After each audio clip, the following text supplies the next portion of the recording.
என் பேர் கார்த்திகா ஜெகதீஸ்வரன். நான் ஒரு roller speed skating player and MIMS scheme beneficiary. நான் 2023 ஏஷியன் கேம்ஸில் 3000 மீட்டர் ரீலில் பிரான்ஸ் மெடல் வின் பண்ணியிருக்கேன். ஏஷியன் சாம்பியன்ஷிப்லேயும் சில்வர் மெடல் வின் பண்ணியிருக்கேன். அண்ட் 36 நேஷனல் கேம்ஸ்லேயும் கோல்டு மெடல் வின் பண்ணியிருக்கேன். And every year national gold medalist. இந்த எல்லா அச்சீவ்மெண்ட்ஸ்க்கும் காரணம் நம்ம தமிழக அரசும் SDATM தான். நம்ம நேரு ஸ்டேடியமில் தான் ப்ராக்டிஸ் பண்ணிட்டு இருக்கேன். எங்களுக்கு தேவையான இன்டர்நேஷ்னல் ஸ்டாண்டர்ட் ட்ராக்கை எங்களுக்கு வந்து கொடுத்துருக்கீங்கன்னா எங்களுக்கு அது ரொம்பவே ஹெல்ப்ஃபுல்லாக இருந்துச்சு. நாங்கள் இங்கே ப்ராக்டிஸ் பண்ணி தான் நாங்கள் எங்களோட இன்டர்நேஷ்னலும் சரி என்னோட நேஷ்னலுக்கும் சரி நான் நல்லா இங்கே ப்ராக்டிஸ் பண்ணி என்னால் மெடலும் அடிக்க முடிஞ்சிச்சு. அதுக்கு ரொம்ப நன்றி அண்ணா. அண்ட் எங்களுக்கு நாங்கள் இன்டர்நேஷ்னலும் சரி நேஷ்னலும் சரி மெடல் அடிச்சுட்டு வந்த உடனேயே எங்களுக்கு ஹை கேஷ் இன்சென்டிவும் நீங்கள் ப்ரொவைட் பண்ணியிருக்கீங்க. அது எங்களுக்கு ரொம்பவே பெனிஃபிட்டாக இருக்குது. எங்களோட எக்யூப்மெண்ட்ஸ்க்கும் சரி எங்களோட ட்ராவல் எக்ஸ்பென்சஸ்க்கும் சரி எங்களோட பெர்ஃபார்மன்ஸ் நெக்ஸ்ட் லெவலில் கொண்டு போகிறதுக்கும் சரி அது ரொம்பவே ஹெல்ப்ஃபுல்லாக இருக்குது. அதுக்கு ரொம்ப ரொம்ப நன்றி அண்ணா. அண்ட் அதுக்கப்புறம் மெயினாக ஒரு விஷயம், நம்ம தமிழ்நாடு வந்து ஸ்போர்ட்ஸில் மட்டும் இல்லை படிப்புக்கும் ஒரு ஃபர்ஸ்ட் பொசிஷன் தான். ஸோ நம்மளுக்கு அதனால தான் ஸ்போர்ட்ஸ் பர்சன் எல்லாத்துக்குமே வந்து ஸ்போர்ட்ஸ் கோட்டான்ற ஒரு கோட்டாவை அலாட் பண்ணியிருக்காங்க.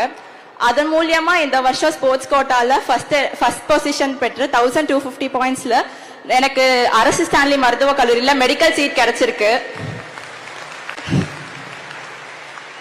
டாக்டர் ஆகணும்ன்றது என்னோட கனவு. என்னோட கனவை நிறைவாக்குனது என்னோட ஸ்போர்ட்ஸ்க்கு துணையா இருந்தது உதயண்ணா. ரொம்ப நன்றி அண்ணா. நான் முன்னாடி சொல்லியிருந்த மாதிரி இன்டர்நேஷனலும் சரி நேஷனல்லையும் சரி மெடல் அடிச்சுட்டு வந்த உடனே ஹை கேஷ் இன்சென்டிவ் ப்ரொவைட் பண்ணியிருக்கீங்க. அண்ட் ஸ்கீம்ஸ்லையும் நான் ஆட் பண்ணியிருக்கீங்க. நான் இப்போ MIMS மிஷன் இன்டர்நேஷனல் மெடல் ஸ்கீமில் இருக்கேன். அது ரொம்பவே எங்களுக்கு பெனிஃபிட்டாக இருக்குது. ப்ளஸ் இன்னைக்கு வந்து 1000க்கும் மேற்பட்ட வீரர் வீராங்கனைகளுக்கு நீங்கள் ஹை கேஷ் இன்சென்டிவ் ப்ரொவைட் பண்ணுறீங்க. எனக்கு ஒரே ஒரு கேள்வி இருக்குண்ணா, எப்படி அண்ணா உங்களால் இவ்வளோ பேருக்கும் உடனே ஹை கேஷ் இன்சென்டிவ் வந்து ப்ரொவைட் பண்ண முடிஞ்சிச்சு? முன்னாடி ஹை கேஷ் இன்சென்டிவ்ஸ் கொஞ்சம் டிலேவாக கொடுத்துட்டு இருந்தாங்க. கொஞ்சம் டிலேங்கிறது கிட்டத்தட்ட ஒரு வருஷம் டிலேவெல்லாம் கொடுத்துட்டு இருந்தாங்க. ஸ்போர்ட்ஸ் பர்சன் போய் மெடல் ஜெயிச்சுட்டு வந்ததே மறந்துடுவாங்க. ப்ளஸ் அவங்க ஜெயிக்கும் போது அவங்க ஒரு தனி மகிழ்ச்சியில் இருப்பாங்க. அந்த மகிழ்ச்சியோடு வரும்போது முதலமைச்சர் சொன்ன விஷயம் வந்து அவங்க ஸ்போர்ட்ஸ் பர்சன் வந்தோடனே அவங்களுக்கான ஹை கேஷ் இன்சென்டிவ் உடனே கொடுக்கணும் அப்படிங்கிறது தான்.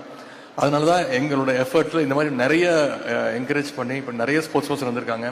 உங்களை மாதிரி நிறைய ஸ்போர்ட்ஸ் பர்சன் எங்கிட்ட சொல்கிறது, மற்ற ஸ்டேட்லலாம் இந்த மாதிரி ஹை கேஷ் இன்சென்டிவ் கொடுக்கறது இல்லை, நாங்கள்லாம் உங்கள் ஸ்டேட்டுக்கு வந்துடலாமா அப்படின்னு கூட சில ஸ்போர்ட்ஸ் பர்சன் கேட்குறாங்கன்னு சொன்னோம். இதெல்லாமே வந்து நாங்கள் என்னதான் உங்களுக்கு இன்சென்டிவ் கொடுத்தாலும் போய் சாதிச்சுட்டு வர்றது நீங்கள் தான். அதற்கு